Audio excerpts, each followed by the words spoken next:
জয় নিতাই, জয় শ্রী রাধেশ্যাম। গত পর্বে আমরা জেনেছিলাম যে কি করে মেঘাতিথির পুত্রী রূপে মাতা অরুন্ধতির জন্ম হলো। আজকে তারপরের থেকে আমরা শ্রবণ করব।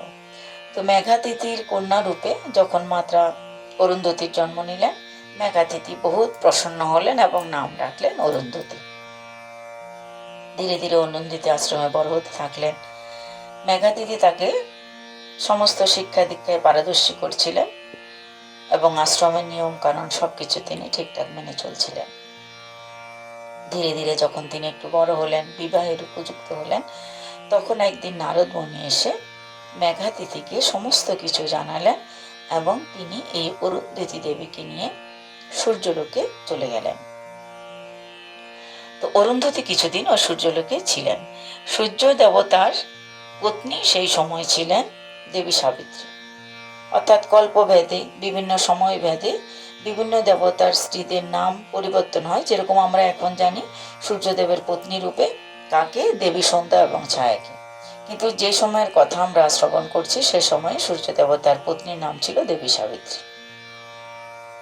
তো দেবী সাবিত্রীর সঙ্গে তিনি কিছুদিন ছিলেন সূর্যলোকে। সূর্য দেবতা, দেবী সাবিত্রী এরা মাতা অরুন্ধতীতে অনেক জ্ঞান প্রদান করছিলেন। সেই সময় সে সূর্যলোকে এসে উপস্থিত হলেন দেবী লক্ষ্মী, পার্বতী এবং দেবী সন্ধ্যার মাতা সরস্বতী। তো মাতা সরস্বতী, লক্ষ্মী এবং পার্বতী তারা তিনজনেই এই অরুন্ধতী দেবীকে প্রচুর জ্ঞান এবং শিক্ষা দীক্ষা প্রদান করলেন। কিছুদিন সেখানে থাকার পর, সমস্ত শিক্ষা অর্জন করার পর, তারপর তাদের বিবাহের দিন ধার্য করা হলো। সমস্ত দেবতারা ঋষি বশিষ্ঠের কাছে গেলেন এবং তাকে বিবাহের কথা জানালেন। দেবতাদের একমাত্র ইচ্ছা ছিল তারা সবাই মিলে খুব ধুমধাম করে আনন্দের সঙ্গে দেবী অরুন্ধতী এবং বশিষ্ঠের বিবাহ দেবে। এই দেবীরা হলেন অরুন্ধতীর অর্থাৎ মেয়ের পক্ষ থেকে, আর দেবতারা হলেন ছেলের পক্ষ থেকে অর্থাৎ বশিষ্ঠ মুনির পক্ষ থেকে। তাই খুব সুন্দর করে আনন্দের সঙ্গে তাদের বিবাহ সম্পূর্ণ হল। তো অরুন্ধতী এবং বশিষ্ঠ মুনির বিবাহ সম্পন্ন হওয়ার পর তারা পৃথিবীতে ফিরে আসলেন এবং বশিষ্ঠ মুনির আশ্রমে তিনি নিবাস করতে লাগলেন। তো দীর্ঘদিন তিনি বশিষ্ঠ মুনির আশ্রমে তার পত্নী রূপে বিরাজিত আছেন। তিনি ব্রহ্ম মুহূর্তে শয্যা ত্যাগ করতেন, স্বামীর সমস্ত যত্ন এবং তার যখন যেটা প্রয়োজন সেটা করতেন। সঙ্গে সঙ্গে তিনি আশ্রমে যে সমস্ত ছেলেরা বা যে সমস্ত শিষ্য ছিলেন বশিষ্ঠ মুনির তাদেরকেও পুত্রবৎ স্নেহ করতেন। তাদের প্রতিও তার দায়িত্ব কর্তব্য সমানভাবে তিনি পালন করতেন। দীর্ঘ অনেক বছর এভাবে অতিবাহিত হয়ে গেল। একদিন ঋষি বশিষ্ঠ বা ব্রহ্ম ঋষি বশিষ্ঠ মুনি তিনি দেবী অরুন্ধতীকে তার পত্নীকে বললেন যে, হে দেবী, দীর্ঘদিন আমি এই আশ্রমে আছি, গৃহস্থ আশ্রমে আছি, কিন্তু আমি চাইছি যে কিছুদিনের জন্য আমি একান্তে একা বনে গিয়ে আমি ভগবানের ভজন করব। তাই আমি ভজন করার জন্য বনে যাব, কিন্তু কয়দিনের জন্য বলতে পারবো না, কত দিনের জন্য আমি বলতে পারবো না, দীর্ঘ একটা সময়। তিনি দীর্ঘ 12 বছরের জন্য বনে গেছিলেন ভগবানের ভজন করার জন্য। তো সেই সময়ে তিনি আশ্রমের সমস্ত দায়িত্ব দেবী অরুন্ধতীর উপর দিয়ে এসেছিলেন। তো দেবী অরুন্ধতী তিনি স্বীকার করলেন, স্বামীর অবর্তমানে আশ্রমের যাবতীয় দায়িত্ব তিনি নিলেন। স্বামী চলে গেলেন, কিন্তু বশিষ্ঠ মুনি চলে যাওয়ার কিছুদিনের মধ্যে আকাল দেখা দিল। সংসারে বৃষ্টি হচ্ছে না, গাছপালা শুকিয়ে দিচ্ছে, খাদ্যের অভাব দেখা যাচ্ছে। ধীরে ধীরে এত অভাব আশ্রমে আসতে লাগলো, আশ্রমে খাদ্যের অভাব দেখা দিল, কোথাও এক ফোঁটা জল নেই, জলের অভাবে সমস্ত প্রাণী মারা যাচ্ছে। এমনকি তাদের আশ্রমে যত শিষ্য ছিল তারাও জলের অভাবে, খাদ্যের অভাবে একে একে মূর্ছাগ্রস্ত হয়ে পড়লেন। দেবী অরুন্ধতী কি করবেন? তিনি ভাবলেন, স্বামী আমাকে এই আশ্রমের দায়িত্ব দিয়ে গেছেন, তাই তার অবর্তমানে এই আশ্রমকে রক্ষা করার দায়িত্ব আমার। তাই তিনি কি করলেন, আশ্রমে যে শিবলিঙ্গ ছিল সেই শিবলিঙ্গের সামনে আসন পেতে বসে গেলেন শিবের আরাধনায়। একদিকে দেবী অরুন্ধতী শিবের আরাধনায় বসে পড়লেন, শিবশঙ্করের আরাধনা করতে লাগলেন। এইদিকে স্বয়ং শিবশঙ্কর সাধারণ এক যোগী বেশে, এক সাধু বেশ ধারণ করে তিনি ওই আশ্রমে এসে উপস্থিত হলেন। তিনি অরুন্ধতির আশ্রমে এসে দ্বার দেশে দাঁড়িয়ে ভিক্ষা আনদিহি বলে ডাক দিলেন, আমাকে কিছু ভিক্ষা দিন, আমি অনেক দূর থেকে এসছি, খুব ক্ষুধার্ত, খুব পিপাসার্ত। আশ্রমে কি কেউ নেই আমাকে স্বাগত জানানোর? আমাকে একটু জল দিন, আমি পিপাসায় কাতর, আমাকে একটি খাদ্য দিন, আমাকে আহার দিন। এইভাবে তিনি অনেকক্ষণ ধরে বলছেন, কিন্তু আশ্রমে কেউ নেই তাকে স্বাগত জানানোর মতো। তাই তিনি কি করলেন, বারবার ডাকতে লাগলেন। আর এই দিকে মাতা অরুন্ধতী কি করলেন, বারবার সেই কথা শুনতে পাচ্ছেন, বারবার শুনতে পাচ্ছে যে এক যোগী ডাকছে, এক যোগী ডাকছে। কিন্তু যোগী অনেকক্ষণ ডাকার পর তিনি কি করলেন, বলছে আর কেউ যখন আমাকে আশ্রমে স্বাগত জানানোর নেই, তাহলে এই গৃহস্থ আশ্রম থেকে আমাকে চলে যেতে হবে কিছু প্রসাদ না পেয়ে। অতিথি সৎকার করার কেউ নেই, তাহলে আমি চলে যাচ্ছি। তিনি যখন চলে যাচ্ছেন, তখন দেবী অরুন্ধতী উঠে গেলেন শিবের ভজন থেকে। উঠে তিনি বলছেন, না না না, আশ্রমে আপনাকে স্বাগত জানানোর জন্য আমি আছি। হে সাধু, হে সন্ন্যাসী, কৃপা করে আপনি যাবেন না, আপনি আসুন, আশ্রমে আসুন, আপনাকে স্বাগত, আমার যথাসম্ভব আমি আপনাকে সেবা যত্ন করব। তো আশ্রমে স্বাগত জানালেন শিবশঙ্কর, অর্থাৎ সেই সাধু আশ্রমে আসলেন, তাকে বসার জায়গা দেওয়া হলো। তিনি বসলেন। তিনি দেবীকে বললেন, আরে দেবী, আপনি তো শিবশঙ্কর আরাধনা করছিলেন, আপনি শিবের আরাধনা ছেড়ে দিয়ে আমাকে স্বাগত জানাতে আসলেন। দেবী বলছে, দেখুন মহারাজ, এই আশ্রমে আপনাকে স্বাগত জানানোর মতো অন্য কেউ নেই। সবাই দেখুন শিষ্যরা মূর্ছাগ্রস্ত হয়ে পড়ে আছে, তা একমাত্র আমি আছি আপনাকে স্বাগত জানানোর জন্য। তাই আমি তো শিবের ভজন পরেও করতে পারবো, পরে আবার শুরু করব, কিন্তু এই আশ্রমকে মঙ্গল প্রদান করার জন্য আমার এখন এটাই কর্তব্য, আপনাকে স্বাগত জানানো। আশ্রম থেকে কোনো সাধু যদি বিমুখ হয়ে ফিরে যান, তবে আশ্রমের অকল্যাণ হয়। আর আমার স্বামী আমাকে এই আশ্রমের দায়িত্ব দিয়ে গেছে, আশ্রমের দেখভাল করার জন্য। শিবশঙ্কর বসলেন, বলে, আমি দেবী পিপাসার্ত, আমাকে জল পান করান, কিছু ভোজন প্রদান করুন। দেবী বললেন, দেখুন মহারাজ, এখানে এক ফোঁটা জলও নেই, জলের অভাবে আমার শিষ্যগণ মূর্ছাগ্রস্ত হয়ে আছে, তাই জল তো আমি আপনাকে প্রদান করতে পারবো না, কোথাও জল নেই, কিন্তু আমি আশ্রমে খুঁজে দেখছি যদি কোনো খাদ্য পাওয়া যায়। দেবী খুঁজলেন, অনেক খোঁজাখুঁজির পর অল্প একটু তিনি জবের বীজ পেলেন, সেটা তিনি আনলেন মহাদেবের কাছে, অর্থাৎ যোগীর কাছে। তিনি সন্ন্যাসীকে বা সাধুকে বললেন, দে মহারাজ, দেখুন এই শুধু সামান্য একটু জবের বীজ পড়ে আছে, যদি আপনি বলেন তাহলে এই বীজটাকে আমি আগুনে টেলে আপনাকে খাদ্য হিসাবে দিতে পারি, এছাড়া দ্বিতীয় কিছু আমার কাছে নেই। সাধু তাই স্বীকার করলেন, আমি ক্ষুধার্ত, এখন যা পাবো তাই পাবো। দেবী অরুন্ধতী কি করলেন, সে বীজগুলোকে আগুনে খুব টেলে নিলেন, ভেজে নিয়ে তারপর তিনি সেগুলো মহাদেবকে দিলেন। মহাদেব সেগুলো গ্রহণ করতে লাগলেন। ধীরে ধীরে মহাদেব গ্রহণ করছেন, আর দেবী অরুন্ধতী পাশে বসে হাওয়া করছেন। মহাদেব প্রসাদ পেতে পেতে বলছেন, বিধাতা কি নিষ্ঠুর, দেখুন নিষ্ঠুর বিধাতা এই আকাল দিয়েছে, এই আকালের কারণে, বৃষ্টি না হওয়ার কারণে দেখুন কত হাজার হাজার প্রাণী মরে যাচ্ছে, বৃক্ষ লতা গুল্ম জল কোথাও কিছু নেই, বিধাতা এতই নিষ্ঠুর। তখন দেবী অরুন্ধতী হাত জোর করে পাশে বসে বললে, মহারাজ ক্ষমা করবেন, কিন্তু বিধাতা কখনোই নিষ্ঠুর নয়, বিধাতা অত্যন্ত কৃপালু, ভগবান অত্যন্ত দয়াবান, তিনি সন্তানের মতো তার এই সংসারকে, তার এই জীব জগৎকে লালন পালন করেন। আমরা সমস্ত পৃথিবীর প্রাণীরা তাদের যার যার কর্মফল ভোগ করি, এই কর্মফল ভোগ করার কারণে বা আমাদের খারাপ কর্মের ফল ভোগ করার জন্য মাঝে মাঝে আমাদের জীবনে দুঃখ আসে, এই অকাল আসে, খরা আসে, হয়তো কখনো বেশি বৃষ্টি হয়, কখনো আবার একদম অনাবৃষ্টি হয়, কখনো জলোচ্ছ্বাস আইলা হয়, কখনো ভূমিকম্প হয়। কি কারণ? আমাদেরই কর্মফল। প্রকৃতি আমাদের কর্মফল আমাদেরকে ফিরিয়ে দেয়, অভিশাপ রূপে আমাদের কাছে আসে আমাদের খারাপ কর্মের ফল। তাতে ভগবানের কোনো দোষ নেই।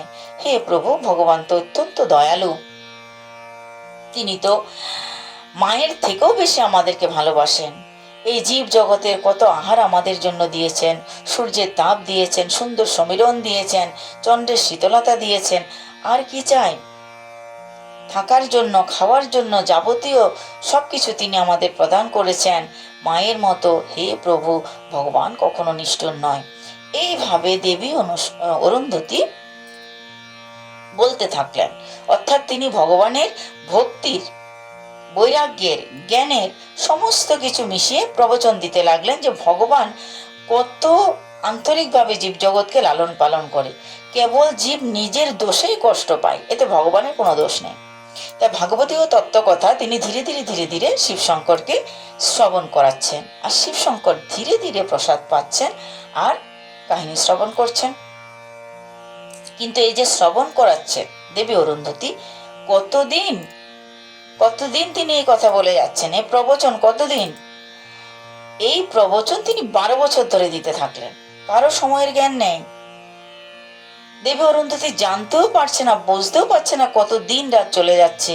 আর ভগবান সেই অল্প একটু যে খাদ্যদ্রব্য প্রস্তুত করে দিয়েছেন দেবী অরুন্ধতী, সেটা প্রসাদ পেয়ে যাচ্ছে। ভগবত কৃপায় না সেটা কমছে, না প্রবচন থামছে। ধীরে ধীরে 12 বছর কেটে গেল। আর এই দিকে যতই দিন গড়াচ্ছে, ভগবানের গুণকীর্তন হচ্ছে, ততই প্রকৃতি আবার নবসাজে সজ্জিত হচ্ছে।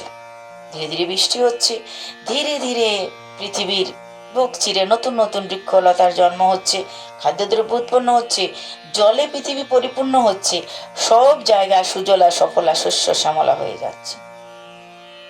তার আশ্রমের যে বাচ্চারা মূর্ছিত হয়ে পড়েছিল, তারাও ধীরে ধীরে জ্ঞান ফিরে পাচ্ছে। জীব জগৎ নতুন করে যেন আবার বাঁচতে শিখলো। কোনো এক সময় গিয়ে 12 বছর হলে মাতা অরুন্ধতী তার প্রবচন বন্ধ করলেন। তখন শিবশঙ্কর অত্যন্ত প্রসন্ন হয়ে তিনি আচমন করে উঠলেন এবং দেবীকে বললেন, হে দেবী, আপনার এই তত্ত্বকথায়, ভাগবতীয় আলোচনায় আমি অত্যন্ত প্রসন্ন হয়েছি। অতীব জ্ঞানের ভাণ্ডার আপনার মধ্যে আছে। এই জ্ঞানের কথা শুনে আমি নিজেকে ধন্য মনে করছি। তাই আপনাকে আমি বর দিচ্ছি, আপনার স্বামীর, আপনি এত প্রতিভক্ত এবং প্রতির উপরে আপনার সমস্ত কিছু আপনি অর্পণ করতে রাজি আছেন, তাই প্রথমে আমি আপনাকে বর দিচ্ছি, আপনার স্বামীর আয়ু, বৈশিষ্ট্য মনির আয়ু 7 কল্প পর্যন্ত হবে। 7 কল্প তার আয়ু দিয়ে দিলেন আর বললেন, হে অরুন্ধতী, আপনি সবসময় সধবা থাকবেন, আপনার স্মৃতির সিঁদুর সবসময় জল জল করবে। আর আমি যে সপ্ত ঋষিকে আকাশে স্থান দিয়েছি, আকাশে যে সপ্তর্ষি মণ্ডল আছে, সেখানে 60 জন বিশেষ ঋষি যে স্থান পেয়েছেন, তার মধ্যে একজন হচ্ছেন আপনার পতি বৈশিষ্ট্যমণি। তাই বৈশিষ্ট্যমণির পাশে আপনি নিজের গুণের জন্য, নিজের জ্ঞানের জন্য এবং নিজের দক্ষতা কারণে আপনি সেই জায়গায় সপ্তর্ষি মণ্ডলে নিজের জায়গাটা করে নিয়েছেন। আমি আশীর্বাদ করছি, সপ্তর্ষি মণ্ডলে আপনার স্থান হবে। সে 7টা তারার পাশে আপনারও জায়গা হবে, ছোট্ট একটি তারা রূপে। আপনি ব্রহ্ম ঋষি বৈশিষ্ট্যের পাশে থেকে আকাশে উদীয়মান হবেন এবং জগৎ সংসারকে আশীর্বাদ প্রদান করবেন। তাই আমরা দেখতে পাই আকাশে সপ্তর্ষি মণ্ডলের পাশে ছোট্ট একটি তারা আছে। মনে করা হয় বৈশিষ্ট্য মণির পাশে সেই তারাটা হচ্ছে দেবী অরুন্ধতী। যে সমস্ত রমণী দেবী অরুন্ধতীকে প্রণাম করেন, দর্শন করেন, বন্দন করেন, অর্চন করেন, তবে এটা বলা হয় যে তারা, অর্থাৎ সেই রমণীরা যারা দেবী অরুন্ধতীর পূজা করেন আকাশের দিকে তাকিয়ে, তারা সৌভাগ্যশালী হয়, তাদের বৈধর্য দশা হয় না, তারা চির আয়ুস্থী থাকেন। তাদেরকে ভগবতী অরুন্ধতী কৃপা করেন, আশীর্বাদ প্রদান করেন। তো এইভাবে তিনি স্থান পেলেন সপ্তর্ষি মণ্ডলে। ভগবান শিবশঙ্কর এভাবে আশীর্বাদ দিচ্ছেন, সেই সময়ে উপস্থিত হলেন সেখানে নারায়ণ এবং ব্রহ্মদেব। দেবী অরুন্ধতী নারায়ণ আর ব্রহ্মদিকের দিকে কেবল তাকাচ্ছেন, এই দিকে তিনি দেখতে পেলেন তার স্বামী দীর্ঘদিন পর আশ্রমে প্রবেশ করছে। অনেক দূরে তার স্বামীকে তিনি দেখতে পেলেন। সঙ্গে সঙ্গে তিনি বললেন, হে ত্রিদেব, হে ব্রহ্মদেব, বিষ্ণুদেব, হে মহাদেব, কৃপা করে আপনারা কিছুক্ষণ অপেক্ষা করুন। ওই যে দেখুন আমার স্বামী আসছে, আমি আমার স্বামীকে আগে স্বাগত জানিয়ে আসি, আশ্রমে নিয়ে আসি, তবে আমি আপনাদের স্বাগত জানাব। অর্থাৎ সেই সময়ের মধ্যে তিনি ব্রহ্মা বিষ্ণু কাউকে স্বাগত না জানিয়ে চলে গেলেন তার স্বামীকে স্বাগত জানানোর জন্য। অবাক হয়ে গেলেন ব্রহ্মা এবং বিষ্ণু, আরে আমরা দেবতারা দাঁড়িয়ে আছি, আমাদেরকে প্রণাম বন্দনা না করে আগে তিনি স্বামীর সেবা করতে গেলেন। তারা অপেক্ষা করছেন। এইদিকে স্বামী আসলেন, তিনি তার চরণ ধুয়ে দিলেন, প্রণাম করলেন, বন্দনা করলেন। ঋষিও অবাক, আরে ব্রহ্মা বিষ্ণু মহেশ্বর দাঁড়িয়ে আছে আর আমার স্ত্রী আমাকেই সেবা করতে এসছে। মনে মনে তিনি বহুত প্রসন্ন হলেন। স্বামীকে তিনি নিয়ে আসলেন আশ্রমে। স্বামী স্ত্রী দুজনে মিলে তখন ব্রহ্মদেব এবং বিষ্ণু ভগবানের প্রণাম করলেন, বন্দন করলেন, শিব শঙ্করের প্রণাম করলেন, বন্দন করলেন। তখন নারায়ণ বললেন, হে দেবী, আপনার এই যে জ্ঞানের ভান্ডার আমরাও শ্রবণ করেছি, প্রচুর জ্ঞান আপনার মধ্যে আছে।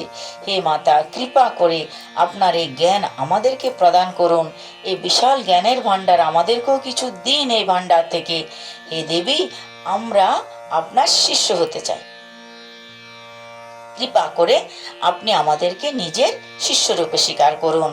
দেবী অরুন্ধতী তাদের তিনজনকে নিজের শিষ্যরূপে গ্রহণ করেছিলেন। তাই দেখুন, দেবী অরুন্ধতীর যে কথা আমরা এই 3 দিন ধরে শ্রবণ করলাম, 3টে জায়গায় বা 3 স্থানে শ্রবণ করলাম। এখানে আমরা কি বুঝতে পারলাম? একটা সাধারণ নারী, তিনি তার তপবলে নিজের যোগ্যতায় কোথায় স্থান করেছেন, কোথায় জায়গা করেছেন? কেবল তার পতিব্রতা ধর্মের দ্বারা। তো তার এই নিষ্ঠার জন্য, ভক্তির জন্য তিনি নিজে শিষ্য করতে পেরেছিলেন ব্রহ্মা বিষ্ণু মহেশ্বরকে। আর ভগবান শিবশঙ্কর নিজে 12 বছর প্রবচন শুনেছেন। তাহলে আমরা নারীরা, এই জাগতিক জগতে নারীরা, কলির সময়েও যারা জন্মগ্রহণ করেছে এই কলিযুগে, তারাও সবাই ভগবানের কৃপা লাভ করতে পারি, সবাই নিজের যোগ্যতায় সেই জায়গায় যেতে পারি। কিন্তু তার জন্য আমাদেরকে কি করতে হবে? প্রচুর পরিশ্রম করতে হবে। আর কি করতে হবে? নিষ্ঠা, ভক্তি, শ্রদ্ধা রাখতে হবে। আর গুরুদেবের শ্রীচরণে আশ্রয় নিতে হবে। তবে আমরা আমাদেরকে সেই জায়গায় পৌঁছানোর জন্য সক্ষম হব। তাই আশা করি দেবী অরুন্ধতীর এই কথা আপনাদের সবার ভালো লেগেছে। কিন্তু দেবী অরুন্ধতীর এই যে কথাটা আমরা কোথা থেকে পেলাম, কিভাবে শুনলাম, কে কাকে বলেছিল, এই প্রশ্ন আসতেই পারে। দেবী অরুন্ধতীর এই কাহিনীগুলো শ্রবণ করাচ্ছিলেন মাতা লক্ষ্মী স্বয়ং নিজের মুখে। কাকে? গণেশকে।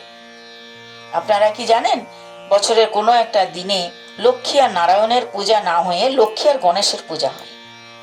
একটা নির্দিষ্ট দিনে আমরা সেদিন লক্ষ্মী নারায়ণের পূজা করি না। সবার ঘরে ঘরে বা সবার অফিসে বা ব্যবসায় যেখানে করা হয় সেই জায়গায় আমরা কি করি, যে লক্ষ্মী এবং গণেশের বিশেষ পূজা করে থাকি। তো সেই পূজাটা আমরা কেন করি, তারপরে আমরা আরেকদিন জানবো যে মা লক্ষ্মী কেন গণেশকে এই কথাটা শুনিয়েছিলেন, কখন শুনিয়েছিলেন, কি কারণে শুনিয়েছিলেন। এমনকি মাতা লক্ষ্মী কেবল এই অরুন্ধতীর কথা শোনাননি, তিনি আরো 2 জন সতী সাবিত্রী নারীর কথা শুনিয়েছিলেন। তারা একজন হচ্ছে অনুসূয়া, দেবী অনুসূয়া, আরেকজন তিনিও অত্যন্ত পতিব্রতা নারী ছিলেন। 3 জনের কথা শ্রবণ করিয়েছিলেন। তা আমরা তো একজনের কথা শ্রবণ করলাম, অর্থাৎ দেবী অরুন্ধতীর কথা। ধীরে ধীরে আমরা অনুসূয়ার কথা শ্রবণ করব।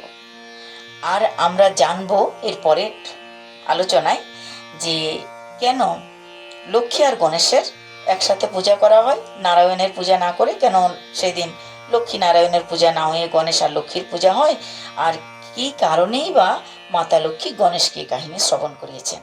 আজকে এই পর্যন্ত। জয় নিতাই, জয় শ্রী রাধেশ্যাম।